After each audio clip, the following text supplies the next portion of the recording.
Hello everyone, welcome to my channel. तो भाई अब हम बात करते हैं हमारी नेक्स्ट डिजीज की। तो भाई ये जो है डिजीज हमारी, इसका नाम है हॉस्पिटल एक्वायर्ड इन्फेक्शन और ये कम्युनिटी से है हमारा ये चैप्टर। तो इसमें बताया गया है कि हॉस्पिटल एक्वायर्ड जो हमारी इन्फेक्शन होते हैं वो कौन कौन से होते हैं और कैसे होते हैं। तो इन्होंने बताया hospital acquired infection is cross infection of one patient by another और by doctor nurse and other hospital staff will in hospital. तो इन्होंने बताया है कि हॉस्पिटल से लगने वाला जो इन्फेक्शन होता है उससे हॉस्पिटल एक्वायर्ड इन्फेक्शन बोला जाता है। और क्रॉस इन्फेक्शन की तरह ही होता है ये क्रॉस इन्फेक्शन, इसको बोला जाता है जैसे कि पेशेंट को किसी दूसरे पेशेंट से, डॉक्टर से, नर्स से या किसी हॉस्पिटल के दूसरे स्टाफ मेंबर से ये जो है लग सकता है। ठीक है। तो even even in developed country, जो डेवलप कंट्री है हमारे, उनके अंदर भी क्रॉस इन्फेक्शन जो है वो हॉस्पिटल के अंदर 7 से 12% पाया जाता है। यानी कि कहीं ना कहीं अच्छे से अच्छे हॉस्पिटल के अंदर भी 7 से 12% जो है, जो पेशेंट हॉस्पिटल के अंदर जाते हैं उन्हें इन्फेक्शन हो सकता है। और जो टोटल हॉस्पिटल एडमिशन से होता है उसमें हमारे कम से कम भी 1000 के करीब जो संख्या होती है उनको हॉस्पिटल एक्वायर्ड इन्फेक्शन जो है वो हो सकता है, यानी कि क्रॉस इन्फेक्शन का शिकार वो हो सकते हैं। तो हॉस्पिटल एक्वायर्ड इन्फेक्शन जो है वो कंसिडर किया गया 3 एंगल से। 3 एंगल का मतलब कि भाई सोर्सेज इसके कौन कौन से होते हैं, किस सोर्सेज से वो लग रहा है, रूट ऑफ स्प्रेड वो फैल कैसे रहा है, उसकी रूट कोज क्या है, उनके कारण क्या है। ठीक है। और नेक्स्ट हो जाता है हमारा रिसिप्टेंट, यानी कि रिसिप्ट करने वाला, प्राप्तकर्ता कौन है, यानी कि रिसीव जो कर रहा पेशेंट वो कैसा है। क्योंकि बीमार और इम्यूनिटी वीक जिसकी होती है वही हो सकता है जो कि इन्फेक्शन को ज्यादा जल्दी कैच करता है, जैसे कि बच्चे हैं, जो बिल्कुल न्यू बॉर्न बेबी हैं, या फिर बहुत ही बुजुर्ग हैं, या बहुत ही इम्यूनिटी जिनकी वीक है, वो हमारे रेसिस्टेंट के अंदर आते हैं। तो ये था हमारा हॉस्पिटल एक्वायर्ड इन्फेक्शन। तो आगे देखते हैं इसके बारे में कुछ। तो अभी हम इसमें देखेंगे कि सोर्सेज कौन से होते हैं हमारे इस इन्फेक्शन के फैलने के। तो अभी सोर्सेज के अंदर हमारा इसके अंदर आ जाता है सोर्सेज, जिसमें जो पेशेंट होता है। ठीक है। तो पेशेंट जो होता है, हॉस्पिटल के अंदर स्टाफ होता है और वहाँ का जो इन्वायरमेंट होता है, तो ये सोर्सेज होते हैं हमारे इन्फेक्शन के फैलने के। तो पेशेंट जो होता है, पेशेंट जो सफर कर रहा है बीमारी से या इन्फेक्शन से, जो बीमार पेशेंट है उसके अंदर पोटेंशियल्स होती है बीमारी को फैलाने की। तो वायरल इन्फेक्शन जो होता है हमारा, जैसे कि मीजल है, जर्मन मीजल है, इन्फ्लुएंजा वायरल और हेपेटाइटिस, तो इस तरीके की जो बीमारी होती है वायरल इन्फेक्शन होते हैं और ये फैलाने के लिए जिम्मेदार होता है पेशेंट, यानी कि वहां पर कोई बीमार है इस तरीके की प्रॉब्लम जिसे है वो दूसरों को भी लगाएगा। स्किन इन्फेक्शन हो जाते हैं हमारे, जैसे कि डिस्चार्जिंग वुंड, यानी कि घाव से बहने वाला स्राव होता है, इन्फेक्टेड स्किन होती है, या घाव है, एक्जिमा, दाग दाग हैं, मुआद वगैरह हैं। ठीक है। और सोर्सेज या फिर बॉयल ब्लड सोर्सेज हो जाते हैं किसी को भी। और रेस्पिरेटरी, ये हमारे सारे के सारे स्किन से होने वाली प्रॉब्लम है। अगर इसके कांटेक्ट में कोई दूसरा पेशेंट आता है और उसकी स्किन पे इस तरीके की चीजें टच होती हैं तो उनको भी इन्फेक्शन हो जाता है। ठीक है। रेस्पिरेटरी इन्फेक्शन हो जाते हैं, जैसे शोर थ्रोट, यानी कि थ्रोट के अंदर किसी भी प्रकार का छाले हो जाना, या फिर शोर्स हो जाना, या फिर पल्मोनरी ट्यूबरकुलोसिस कोई प्रॉब्लम है, चेस्ट इन्फेक्शन है उनको। तो ये जो होते हैं ये हमारे रेस्पिरेटरी इन्फेक्शन के अंदर आते हैं सारे के सारे। यूरिनरी ट्रैक्ट इन्फेक्शन होते हैं, जैसे कि बी कोली इन्फेक्शन होते हैं। बी कोली हमारे बैक्टीरिया का नाम है और इसकी वजह से बहुत ही कॉमन सोर्सेज होता है हॉस्पिटल के अंदर इन्फेक्शन को फैलाने के लिए। ठीक है। अच्छा, स्टाफ होता है, स्टाफ से हमारी हॉस्पिटल स्टाफ जो होता है, जैसे कि डॉक्टर है, नर्स है या वार्ड बॉय है, उनकी वजह से ये इन्फेक्शन फैल सकता है। और कम in close contact with patient में be the open of the important sources of the cross infection. ठीक है। तो हमारे जो क्लोज, यानी कि जो नजदीक के कॉन्टैक्ट वाले होते हैं, जो पेशेंट के साथ हम नजदीक से कॉन्टैक्ट हमारे होते हैं, तो वो बहुत ही इंपॉर्टेंट सोर्सेज होते हैं हमारे क्रॉस इन्फेक्शन को फैलाने के लिए। और एग्जाम्पल के अंदर आ जाते हैं, जैसे कि स्टेप्टोकोकस यानी कि ये हमारे बैक्टीरिया का नाम है, commonly carry off the nose and skin. तो नाक से बहने वाला स्त्राव और स्किन से होने वाली जो प्रॉब्लम होती है वो हमारे इस बैक्टीरिया की वजह से होती है। हेमोलाइटिक स्टेप्टोकोकाई जो बैक्टीरिया होता है वो हमारा कैरी करता है थ्रोट की प्रॉब्लम, और जो सेलेमोना होता है वो हमारा करता है गट की प्रॉब्लम। ठीक है। तो ये सारे के सारे इन्फेक्शन जो होते हैं ये हमारे जल्दी फैलाने का काम करते हैं। तो आंतों का इन्फेक्शन हमारा फैलाता है। और आगे हमारा आ जाता है इन्वायरमेंट। तो इन्वायरमेंट तो बहुत महत्वपूर्ण होता है। तो हॉस्पिटल इन्वायरमेंट में, जैसे कि हॉस्पिटल के अंदर डस्ट है, लाइनिंग है, बेड के ऊपर बिछने वाले क्लोथ है, फर्नीचर है, सिंक वगैरह है। ठीक है। या फिर बेसिन है जहाँ पर इंसान थूकता है, खांसता है, तो बलगम भी और वोमिटिंग भी सारी चीजें वहां पर जाती हैं। ठीक है। और डोर हैंडल, जो कि हाथ उनके अगर दूषित होते हैं तो वो हैंडल को हाथ लगाते हैं तो वहां भी इन्फेक्शन होता है। और एयर के अंदर इन्फेक्शन होता है। और लेड विद माइक्रो ऑर्गेनिज्म, तो ये सारी की सारी जो जगह होती है हमारे इन्वायरमेंट के अंदर, हॉस्पिटल का जो इन्वायरमेंट होता है वहाँ होने वाले इन्फेक्शन होते हैं। And is does of the important sources of infection. ठीक है। और ये बहुत ही ज्यादा जो है बीमारी को फैलाने वाले सोर्सेज हमारे पाए जाते हैं, इंपॉर्टेंट सोर्सेज है ये, जो कि बीमारी को आगे स्प्रेड करते हैं। वहाँ पेशेंट को होता है, पेशेंट एक बीमारी का इलाज करवाने के लिए जाता है और दूसरी प्रॉब्लम उसके साथ हो जाती है। तो ये हमारे हॉस्पिटल एक्वायर्ड इन्फेक्शन होता है, जो कि हॉस्पिटल के द्वारा लगता है, क्रॉस इन्फेक्शन से भी इसको जाना जाता है। तो नेक्स्ट देखते हैं इसके अंदर हम।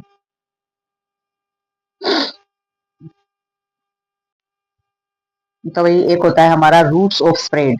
तो रूट्स ऑफ स्प्रेड का मतलब होता है कि किस तरीके से हमारा ये फैलता है। The common route of spread of a cross infection, तो ये वही एक कॉमन हमारा रूट होता है जो कि जिसकी वजह से हमारा क्रॉस इन्फेक्शन ज्यादा फैलता है, जैसे कि डायरेक्ट कॉन्टैक्ट।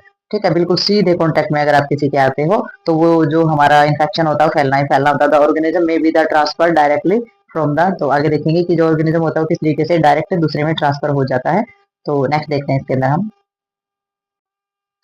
तो वही इन्होंने बताया है कि कैसे जो डायरेक्ट कांटेक्ट होता है, जैसे कि नर्स और डॉक्टर से के हाथ से छूने से जो हमारे पेशेंट को लगने वाली जो प्रॉब्लम होती है, क्योंकि डॉक्टर और नर्स का क्या होता है वो दूसरे एक इन्फेक्टेड पेशेंट को ट्रीट करके आते हैं, और जो उनके हाथ होते हैं, ग्लव्स होते हैं, उन हाथों से वो दूसरे पेशेंट को छूते हैं तो दूसरे को भी इन्फेक्शन लग जाता है। नेक्स्ट हमारा आ जाता है इसके अंदर ड्रॉपलेट इन्फेक्शन। तो ड्रॉपलेट का तो पता ही है, जो खांसने छींकने से छींटे पड़ते हैं हमारे।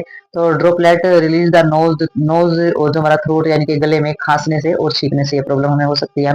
दूसरा एयरबोर्न जो हमारे पार्टिकल्स होते हैं, हवा में पाए जाने वाले जो हमारे अवशेष होते हैं, उनकी वजह से release of hospital dust into the air, और हॉस्पिटल की जो डस्ट होती है वो एयर के अंदर होती है, उसकी वजह से हमारा हो सकता है। वेरियस हॉस्पिटल जो हमारी प्रोसीजर होते हैं उनकी वजह से भी फैल सकती है, जैसे कि कैथेराइजेशन, नली का इंसलेशन कराते हैं, नली डालते हैं, ट्यूब, खाने की नली भी डाली जाती है, या फिर कोई हमारी कैथेटर यानी कि यूरिन की नली भी डाली जाती है। तो बहुत सारी नली जो इंसलेशन कराई जाती है तो उनकी वजह से भी इन्फेक्शन फैल जाते हैं।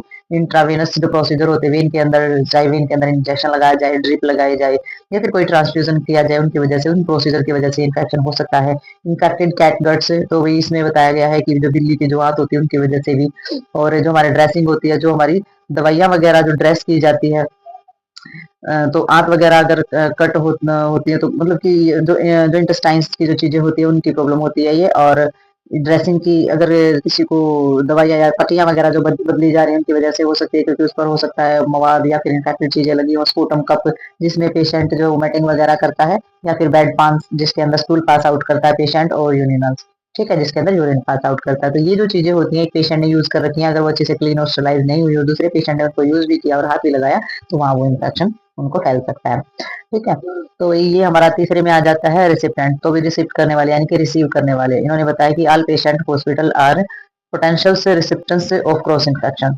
तो भी हर पेशेंट जो है हॉस्पिटल के अंदर उनकी पोटेंशियल्स होती है कि वो क्रॉस इन्फेक्शन के वो शिकार हो जाते हैं, क्योंकि वो बीमार होते हैं। और some patient are more susceptible से देन अदर्स, स्पेशली हुआ, और कुछ पेशेंट तो ऐसे होते हैं जो उन और भी ज्यादा स्पेशल क्षमता होती है जो कि बीमारी को जल्दी ही कैच कर लेते हैं, जैसे कि हमारे सीवियरली इल यानी कि बहुत ज्यादा बीमार जो पर्सन होते हैं, या फिर अंडर कोर्टिकोस्टेरॉइड थेरेपी जिनकी चल रही है, कोर्टिकोस्टेरॉइड यानी कि इम्यूनिटी कम है उनके अंदर और ज्यादा गंभीर बीमारी के जो शिकार होते हैं, वो पेशेंट ज्यादा जल्दी कैच कर लेते हैं। क्रॉस इन्फेक्शन से greater and intensive care unit, तो वही हमारी आईसीयू के अंदर जितने भी पेशेंट होते हैं उनको भी बहुत जल्दी ये हमारी प्रॉब्लम हो सकती है। यूरोलॉजी के एंड जरियाटिक वार्ड्स जो हमारे होते हैं, यानी कि यूरिनरी ट्रैक से संबंधित, यानी किडनी से संबंधित अगर कोई प्रॉब्लम है, यूरिन से संबंधित कोई प्रॉब्लम वाले पेशेंट है, या फिर बड़े बुजुर्ग हैं, बड़े बुजुर्गों का जो हमारा होता है वार्ड, उनके बड़े बुजुर्गों का जो बीमारी होती है हमारी, या फिर वो किसी भी तरीके से बीमार होते हैं, तो एजिड होते हैं, इम्यूनिटी वीक होती है, वो कमजोर होते हैं, तो जरियाट्रिक्स पर्सन यानी कि जरियाट्रिक्स हो जाता है हमारा बड़े बुजुर्ग पर्सन। ठीक है, तो उनके वार्ड में यहाँ भी बहुत जल्दी ये लोग जो होते हैं बहुत जल्दी इन्फेक्शन को कैच कर लेते हैं। और स्पेशल बेबी केयर, ठीक है, जहाँ पर नर्सरी होती है, जहाँ पर न्यूबॉर्न बेबी रखे जाते हैं, छोटे बच्चों का इलाज जहाँ पर होता है, वो भी बहुत ही जल्दी इन्फेक्शन को कैच कर लेते हैं। तो ये सारे के सारे हमारे रिसिप्टेंट होते हैं, बड़े बुजुर्ग हैं, छोटे बच्चे हैं, या यूरिन इन्फेक्शन से रिलेटेड अगर वहां पर इलाज हो रहा है, या फिर आईसीयू है हमारी। ठीक है, तो यहाँ पर जो है सबसे पहले जो जो बहुत ही गंभीर रोगी हैं वो जल्दी से इन्फेक्शन को कैच करने वाले होते हैं। ठीक है, तो नेक्स्ट देखते हैं इसके अंदर हम। तो भाई अब हमारी आ जाती है इसमें प्रिवेंशन मेजर, कि भी प्रिवेंट कैसे करेंगे हम डिजीज को। तो प्रिवेंटिव मेजर के अंदर आ जाती है, इसमें मेन प्रिवेंटिव मेजर है हमारे सबसे पहले आइसोलेशन, कि भाई जो इन्फेक्टेड पेशेंट है ना जो हमारे, तो उनको आइसोलेट रखा जाना चाहिए। और जो पेशेंट होते हैं जो थोड़े से भी संवेदनशील होते हैं इन्फेक्शन के प्रति, उनको place bed next to patient who ever the sources of infection. तो अगर कोई जो सेंसिटिव होते हैं जो इन्फेक्शन को लेकर के, उनको जो बीमार पेशेंट है ना उनके पास उनके बेड जो है नजदीक नहीं लगाने चाहिए, उनके बेड पास पास नहीं होने चाहिए, वो इनका जो सोर्सेज होते हैं वो बन जाते हैं इन्फेक्शन को फैलाने का। ठीक है, तो बीमार पर्सन जो बहुत ही गहरा बीमार है या बहुत इन्फेक्शन फैलाने वाला जो पर्सन है उसको अलग वार्ड में रखा जाता है, आइसोलेट रखा जाता है। ठीक है, ऐसे ही इस तरीके से ही इन्फेक्शन से बचा जा सकता है आइसोलेशन के द्वारा। नेक्स्ट इन्होंने बताया हॉस्पिटल स्टाफ। तो हॉस्पिटल स्टाफ में क्या होता है, जो सफरिंग फ्रॉम स्किन डिजीज, तो स्किन डिजीज से सफर कर रहा जो पेशेंट, या फिर शो थ्रोट यानी कि गले के अंदर, थ्रोट के अंदर अगर किसी प्रकार के शोर से छाले या इसी तरीके का इन्फेक्शन है, कॉमन कोल्ड है यानी कि खांसी जुकाम होता है, अगर ईयर इन्फेक्शन है, कान के अंदर इन्फेक्शन है, दस्त वगैरह है, ठीक है, और ड्राई सैनिटरी जैसी उसको इन्फेक्शन है, तो उसमें क्या करेंगे, eliminate should be the kept away from the work unit completely cured. ठीक है, तो इसमें जो एलिमिनेटरी की जो चीजें होती है वो सारी की सारी जो काम की जो चीजें होती है, मतलब कि ये जो इस तरीके के जो पर्सन होते हैं उनकी सारी की सारी जो चीजें होती है वो भी अलग अलग रखनी चाहिए। तो कम्प्लीटली क्योर रखना बहुत ज्यादा जरूरी होता है इसमें इस तरीके के पर्सन को। तो इसमें should be the careful about the person hygienic and regular change and the apron of the outer clothing. तो जो पेशेंट, जो हमारा जो स्टाफ होता है, उनको भी अच्छी तरीके से इन चीजों के बारे में समझा देना चाहिए। वो केयरफुल रहे अबाउट पर्सनल हाइजीन, अपनी खुद की हाइजीनिक चीजों को देख करके भी रेगुलर जो है उसके जो चेंज करने होते हैं, अपना एप्रन जो है वो रेगुलर चेंज करें। ठीक है, और सारी की सारी हाइजीनिक चीजों का ध्यान रखें, ताकि जो स्टाफ होता है वो खुद ही बीमार होगा और स्टाफ को जो इन्फेक्शन लगेगा वो दूसरे पेशेंट तक पहुंचाएगा। नेक्स्ट इसमें आ जाता है हैंड वॉशिंग। तो हैंड वॉशिंग भी मोस्ट कॉमन रूट होता है इन्फेक्शन को फैलाने का, बाय हैंड, ठीक है, हाथों के जरिए। और इसमें जो डीलिंग होती है with patient, hand washing must the thorough. तो भी बहुत ही मतलब कि एक मस्ट होता है कि हाथों के द्वारा इन्फेक्शन जो है वो फैलता ही फैलता है। हैंड वॉशिंग जो है वो आपने with soap and water, not the sufficient. अगर साबुन और पानी के साथ अगर आप हाथ धो रहे हो तो इतना ही सफिशियंट नहीं है, यानी कि हाथ धोने की आपकी जो टेक्निक है वो आपको और ज्यादा गहरी करनी पड़ेगी। तो इन्होंने बताया वो सफिशियंट नहीं है। Suitable disinfect must disinfectant must be the employed for hand washing. तो आपने कोई ना कोई केमिकल या फिर ऐसा सोल्यूशन यूज करना है हैंड वॉश करने के लिए जो कि कम्प्लीटली क्लीन हो सके। ठीक है, तो हैंड वॉशिंग की जो टेक्निक है वो बहुत अच्छे से आपने करनी है। नेल्स वगैरह आपने बिल्कुल साफ रखने हैं, और कोई भी ज्वेलरी जो है उंगलियों में या फिर अपने हाथ में नहीं डाल के रखनी, क्योंकि वो इन्फेक्शन उनके अंदर होता है और इन्फेक्शन फैलाने में बहुत सहायक होते हैं। डस्ट कंट्रोल, हॉस्पिटल के अंदर जो हमारी कंटेन होती है न्यूमरस बैक्टीरिया और वायरस जो है वो पाए जाते हैं हॉस्पिटल के सभी चीजों के अंदर। तो ये जो डस्ट होती है रिलीज करती है ड्यूरिंग जो हमारी स्वीप कर यानी कि झाड़ू पोछा करते हैं या फिर डस्टिंग कर रहे हैं, बेड मेकिंग कर रहे हैं, तो उसके जरिए क्या हो जाता है, वो डस्ट जो है वो हमारी उड़ती है। और उसमें जो डस्ट होती है वीट, इसके लिए क्या करना चाहिए, वो जो डस्ट होती है ना उसकी वीट जो डस्टिंग की जाती है वो वीट होनी चाहिए। कपड़े को गीला करके सारी की सारी डस्ट या मिट्टी को लगाना चाहिए, या फिर वैक्यूम क्लीनर के साथ इंपॉर्टेंट कंट्रोल ऑफ मेजर होता है। वैक्यूम क्लीनर जो होता है वो सारी डस्ट को अपने अंदर ले लेता है और इन्फेक्शन का खतरा बच जाता है। ठीक है, तो इसमें हमारा डिसइंफेक्शन आ जाता है। डिसइंफेक्शन किस तरीके से करेंगे, the article use by the patient as well as patient urine faecal sputum should be the properly disinfect. तो डिसइंफेक्ट करते समय किसी भी चीज की अगर आप डीप क्लीनिंग कर रहे हैं तो उसमें जो पेशेंट के द्वारा जो यूज किए गए हैं सारे के सारे आर्टिकल, अगर यूरिन पास करना और स्टूल पास आउट करना, या फिर पेशेंट को का बलगम है, या फिर वो उल्टियाँ वगैरह कर रहा है, तो ऐसे मोस्ट प्रोबेबली डिसइंफेक्ट करने चाहिए ऐसे आर्टिकल सारे के सारे। तो प्रॉपर स्टरलाइजेशन करना है सारे के सारे इंस्ट्रूमेंट का। ठीक है, एक होता है उनको धो के रखना, एक होता है किसी भी क्लिनिक के द्वारा उसको स्टरलाइज करना ताकि किसी भी प्रकार का बैक्टीरिया वहां पर ना रहे। ठीक है, तो इसमें शुड बी इन्फॉर्म्ड एनफोर्स्ड। तो शुड बी एनफोर्स्ड, जो इंस्ट्रूमेंट वगैरह होते हैं उनको स्टरलाइज करना है आपने बिल्कुल ध्यान से, और कंट्रोल करना है ड्रॉपलेट इन्फेक्शन। तो ड्रॉपलेट इन्फेक्शन को तो कंट्रोल करना बहुत ही ज्यादा जरूरी है, और क्योंकि इसमें क्या करना, आप कैसे करोगे कंट्रोल इसको, तो जो पेशेंट है अगर वो खांसता छींकता है तो उसके मुंह पे मास्क लगाएंगे पूर्ण रूप से, और आप खुद भी मास्क लगा के रखेंगे। ठीक है, और प्रॉपर बेड, आगे देखते हैं, इसमें मास्क भी लगाना है और प्रॉपर, तो भाई इसमें मास्क लगा के रखना है आपने, और प्रॉपर जो है बेड स्पेसिंग करनी है, यानी कि बेड जो होते हैं एक दूसरे के उसमें भी गैप रखना है। प्रिवेंशन करनी है ओवर क्राउडिंग से, यानी कि शोर शराबा ज्यादा ना हो। इंश्योर करना है एडवोकेट लाइट और जो वेंटिलेशन होता है उसका प्रबंध होना बहुत ज्यादा इंपॉर्टेंट होता है। ये हमारे कंट्रोल मेजर के अंदर आते हैं सारी की सारी चीजें। तो ये सारी की सारी चीजें पेशेंट के लिए जो है उपलब्ध करानी चाहिए। नेक्स्ट इन्होंने बताया है नर्सिंग टेक्निक जो है वो अपनानी चाहिए। Barrier nursing technique of the task nursing and also the recommended of the minimize cross infection. ठीक है, तो जो हमारी जो नर्सिंग बैरियर होते हैं या फिर जो टास्क होते हैं हमारे नर्सिंग के, वे भी हमारे मिनिमाइज क्रॉस इन्फेक्शन के लिए रिकमेंडेड होते हैं। और इसमें जो एडमिनिस्ट्रेटिव जो मेजर होते हैं उसमें हमारी आ जाती है should be the hospital control of infection committees of the formulate policy regarding admission of the infection case isolation facility. तो इन्होंने बताया है कि जो एडमिनिस्ट्रेशन मेजर है ना, यानी कि हमारी जो मैनेजमेंट है उसने एक इस तरीके की कमेटी या इस तरीके की चीजें बनानी चाहिए जो कि स्पेशल क्रॉस इन्फेक्शन को रोकने के लिए काम कर सके।